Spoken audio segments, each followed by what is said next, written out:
Bonjour et bienvenue sur Expérientiel, le podcast des acteurs du tourisme de demain, en lien avec le territoire et guidé par le sens et l'expérience. Je suis François Huette. Aujourd'hui, je rencontre Fred Lisée, qui va nous parler de son projet NEC, New Explorer Challenge, un challenge de réflexion autour du tourisme d'aventure, responsable, durable, régénérateur, suivi d'un défi sportif et de dépassement de soi. Bonjour Fred, merci de Bonjour à prendre, toi. merci de prendre ce temps pour partager sur ce projet sur lequel tu travailles, qui est le NEC, qui est le New Explorer Challenge. Mais dis-moi, Tout c'est à fait. quoi ce projet? Tout à fait. Merci à toi. Le New Export Challenge, donc effectivement le NEC un peu pour les habitués ou pour les Français. C'est parti d'une idée donc au mois de juillet, qui est donc assez récente. J'avais effectivement le projet de faire des interventions pour transmettre des choses aux étudiants dans les écoles de tourisme donc à la rentrée. Et j'ai eu cette idée de challenger les étudiants à une plus grande dimension, justement sur le tourisme d'aventure, responsable, toutes ces notions durables, pour les faire réfléchir effectivement, parce qu'on est dans une phase où le monde du tourisme connaît un certain nombre de challenges. Donc, j'ai eu cette envie de transmettre certaines choses, mais surtout de les préparer à l'avenir. Donc, avec aussi une notion de résilience dont on parlera. Et je pense que ce challenge qui devait avoir effectivement au départ une présence nationale au niveau de la France, a plu déjà au niveau de l'Europe, à l'international. Donc, c'est en train de se développer et je pense que l'essence même, donc la philosophie de départ du challenge était encore une fois donc de préparer les étudiants, la future génération des pros du tourisme à l'avenir. Et dis-moi, l'avenir, en ce moment, il est un peu chargé. Oui, tout à fait. Et tu parles dans cette aventure de résilience. Alors, je pense qu'on en a tous besoin. On a tous besoin d'aller faire ressources. Pourquoi ce programme de tourisme d'aventure va nous aider à trouver justement cette résilience? Tout à fait. Donc, cette notion de résilience, elle est particulièrement importante cette année. Personnellement, j'ai effectivement aussi passé des expériences, des étapes dans les dernières années qui m'ont peut-être fait réfléchir à ces notions-là.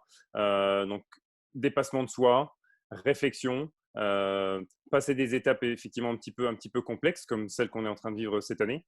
Et la résilience, c'est voilà, un état d'esprit qui permet finalement d'accepter une situation un peu compliquée, voire négative, et donc avec la réflexion, avec la force d'esprit, à rebondir rapidement. Et je pense que cette année particulièrement, donc avec cette crise mondiale qu'on est en train de connaître et donc l'impact sur le tourisme, les professionnels du secteur actuellement, avec des associations comme Respire, sont vraiment en train d'y travailler sur des projets de fonds pour sensibiliser, pour justement se réunir et donc intégrer les différentes facettes du métier, parce qu'il y a énormément de métiers différents et complexes dans l'industrie du tourisme. Et aujourd'hui, je pense qu'effectivement, que ce soit du tour opérateur à l'hôtelier ou au réceptif à destination, tout le monde est en train de justement subir un peu les impacts actuels. Donc, cette résilience, c'est analyser la situation actuelle, se mettre malheureusement pour certains en mode survie et justement préparer l'avenir, travailler justement sur les axes qui permettront de rebondir. Et le NEC, il vient justement dans ce cadre-là, comme je disais, pour donc la nouvelle génération du tourisme, les étudiants. Moi, quand j'ai commencé effectivement des interventions dans les écoles, j'ai eu cette envie de rassurer, de les rassurer peut-être. En ce qui concerne les étudiants, ils sont justement sur une phase voilà, en général d'études sur quelques années. Donc, ils ne seront pas demain sur le terrain, ils ne seront pas dans des postes demain. En revanche, je pense que c'est le meilleur moment de leur côté pour commencer à réfléchir à cette nouvelle voie du tourisme qu'on est en train de prendre. Il est vraiment nécessaire finalement de réfléchir tous ensemble, d'intégrer la future génération du tourisme et de justement d'essayer de connecter avec le NEC, avec le New Export Challenge, de connecter les pros actuels du tourisme et cette nouvelle génération. Et je pense que justement, entre les professionnels qui ont déjà cette expérience, qui ont dans le tourisme, que ce soit pour des raisons politiques, climat ou différents challenges qu'on a pu connaître dans différentes régions du monde, ces professionnels du tourisme, en général, ont cette capacité à rebondir. Moi, j'ai vécu quelques années en Asie. On a eu des situations géopolitiques, des catastrophes naturelles. Le tourisme revient toujours. Sauf qu'aujourd'hui, il est vraiment nécessaire que le tourisme revienne euh, justement avec une sensibilité beaucoup plus humaine. Voilà, il est vraiment important de remettre l'humain au cœur de l'axe du tourisme. D'accord. Donc, Fred, si tu me dis, si je t'écoute là, c'est une aventure en solitaire ou collective? Pour le New Export Challenge, Ouais, c'est alors, collectif. il y a effectivement plusieurs possibilités. Je pense que les étudiants qui auront justement cette envie de se challenger en solo, ça sera tout à fait possible. En revanche, j'ai ouvert le challenge en duo ou par équipe, petite équipe de 3 également. Parce que je pense que pour certains, ça peut être un petit peu plus rassurant. Ça peut être aussi, la collaboration peut d'une part rassurer, mais aussi c'est mutualisation des forces, des connaissances ou de la recherche. Donc finalement, il sera possible en solo, en duo ou par petit groupe de 3. D'accord. Et comment tu abordes ce côté tourisme responsable pour qu'on comprenne un peu l'approche? Tout à fait. En fait, j'ai effectivement établi un cahier des charges qui est assez complet, assez détaillé, pour donner des critères de sélection par rapport au projet, donc sur une dimension aventure et responsable, comme on le disait, et qui soit aussi justement à destination du jury pour noter les projets. Le challenge commencera mi-novembre. Il y aura une période de 3 mois de brainstorming, de réflexion pour les étudiants, et donc avec une restitution mi-février. Ensuite, je donnerai, je pense, quelques semaines pour le jury pour noter ces projets. La dimension responsable, elle vient justement, alors il y aura différents contenus qui seront partagés sur Instagram notamment. Je vais aussi, à mon avis, mettre en place des interviews, donc des live talks sur Instagram pour sensibiliser et justement aussi pour donner un petit peu plus de contenu concret. Euh, J'interviewerai par exemple des personnes qui ont établi, développé des projets solidaires de tourisme responsable en Asie ou sur différents continents, qui pourront justement inspirer les étudiants. Ils n'auront pas uniquement 3 mois de leur côté pour faire des recherches, ils auront aussi tout un tas de choses et de contenus pour s'inspirer et pour voilà, découvrir des pratiques qui ont été réalisées à destination et qui fonctionnent. En parallèle, donc moi j'ai vraiment cette sensibilité depuis toujours. Ça fait plus de 10 ans que je suis dans le tourisme sur mesure, aventure, responsable. Euh, donc j'ai effectivement aussi, je me suis inscrit à une formation sur le tourisme durable, donc avec le Global Sustainable Tourism Council, qui dure 4 semaines sur le mois d'octobre, pour aller un petit peu plus loin justement dans ces connaissances, dans un but principal, toujours de transmettre donc à la nouvelle génération du tourisme. Et transmettre dans cette aventure, tu es tout seul ou tu as un collectif autour de toi qui va justement va t'apporter des connaissances que tu n'as pas forcément? Comment ça se passe? Tout à fait. Je pense que la beauté de ce métier, c'est aussi justement la richesse du réseau. J'ai toujours mis voilà, l'accent sur le développement du réseau. On en parlait précédemment sur la notion humaine. Il ne s'agit pas de développer son réseau uniquement pour rechercher des opportunités. Moi, j'ai toujours été dans l'authenticité de la relation. Et je reconnais sur la notion du tourisme durable, peut-être qu'il me manque certaines connaissances. Donc, que ce soit par le biais d'une formation ou par le biais d'interventions de professionnels ou de mentors dans le cadre du challenge. C'est ça aussi l'intérêt, je pense, du New Export Challenge, c'est que les étudiants, en plus du contenu qui va les inspirer, ils seront mis en relation avec des mentors, des professionnels du tourisme responsables, durables, aventure, qui pourront justement les accompagner. D'accord, Donc, c'est ce que tu disais, c'est très collaboratif. super, super. Dis-moi, beaucoup d'incertitudes aujourd'hui, d'inconnus. Hein, on sait pas où on va. On vient tous avec des projets, je trouve, très innovateurs. Et au cours de différentes rencontres que je fais, je suis toujours impressionné par l'aspect innovateur, créatif, l'envie des différents projets qui se mettent en place. Toi, tu le vois comment le futur du tourisme?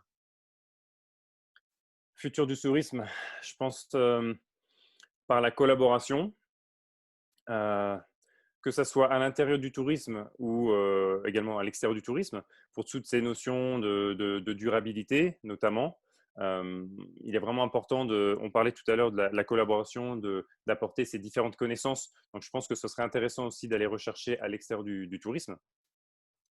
Donc, les pratiques durables et responsables ne sont pas uniquement appliquées au tourisme. Donc, il y a certainement des choses intéressantes à aller rechercher au-delà du tourisme. Mais j'ai envie de remettre encore une fois l'accent sur le côté humain.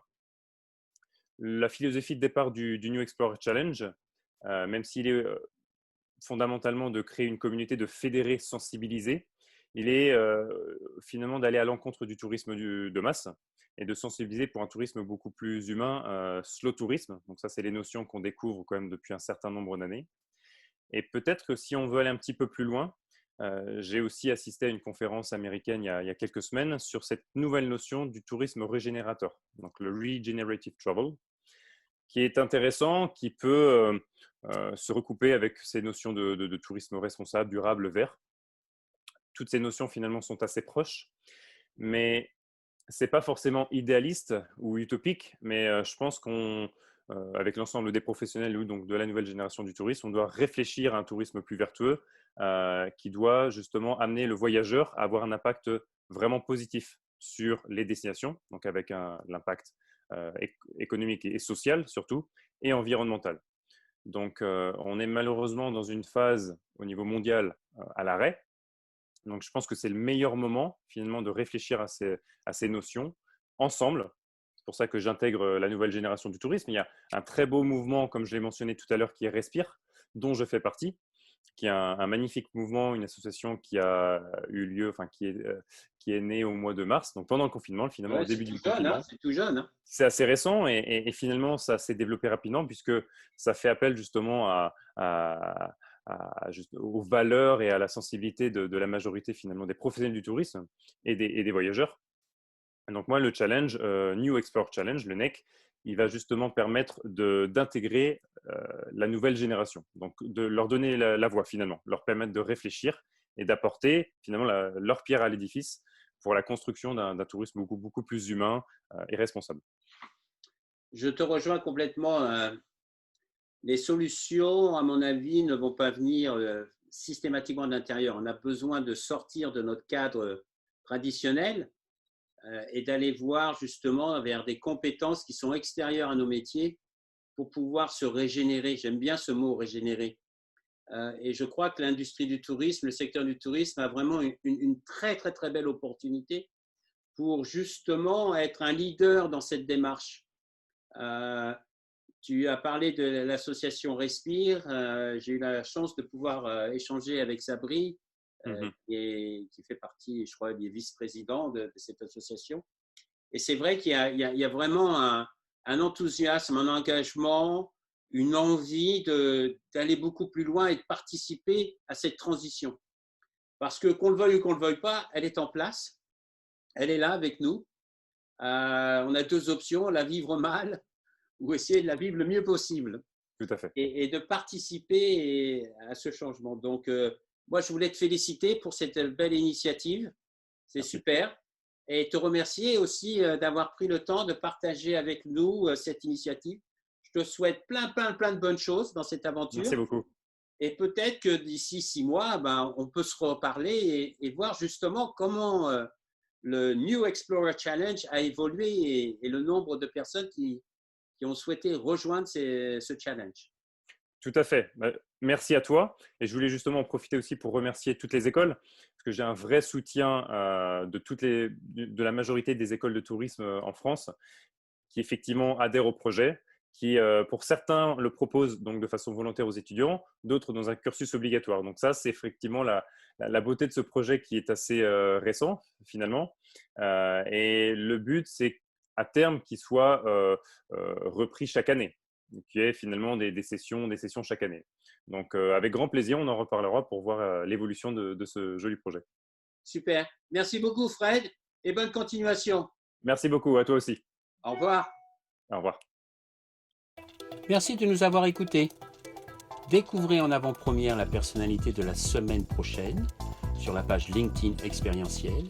Si vous avez aimé ce podcast, favorisez sa diffusion en lui donnant 5 étoiles sur Apple Podcast ou votre plateforme podcast préférée.